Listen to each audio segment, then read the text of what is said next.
সারা বছর অপেক্ষা করে থাকি যে কবে একটু শীতকাল আসবে আর গাজরের হালুয়া বানাবো। কারণ শীতকালেই তো খুব ভালো গাজর পাওয়া যায়। গাজরের হালুয়া বানানোর জন্য ১ কেজি লাল গাজরকে আমি গ্রেট করে নিয়েছি। অন্যদিকে একটি পাত্রে আমি ১ লিটার দুধ খুব ঘন করে জাল দিয়ে নিচ্ছি। এদিকে গ্যাসের ফ্লেমটাকে হাই রেখে বসিয়ে দিলাম একটা ফ্রাইং প্যান আর তাতে দিয়ে দিলাম ২ চামচ ঘি। এবারে গাজরগুলোকে দিয়ে খুব ভালো করে আমাদের ফ্রাই করে নিতে হবে।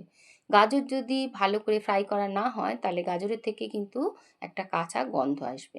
এবারে গ্যাসের ফ্লেমটাকে লো করে আমি ৫ মিনিট রান্না করে নেব। ৫ মিনিট পর গ্যাসের ফ্লেমটাকে লো টু মিডিয়ামে দিয়ে গাজর থেকে জল বেরোবে, সেই জলটাকে টানিয়ে নিয়ে দিয়ে দেবো ৩০০ গ্রাম চিনি। চিনিটা যখন গাজরের সাথে পুরো মেল্ট হয়ে যাবে আর রসটা টেনে যাবে তখন দিয়ে দিতে হবে ঘন করে জাল দিয়ে রাখা দুধ। এবার গাজরের সাথে ভালো করে মিশিয়ে নিতে হবে।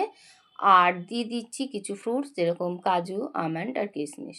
আর শেষে দিয়ে দেবো ১ চামচ ঘি। অসাধারণ লাগে, অসাধারণ। রেসিপিটা কেমন লাগলো একটু জানিও।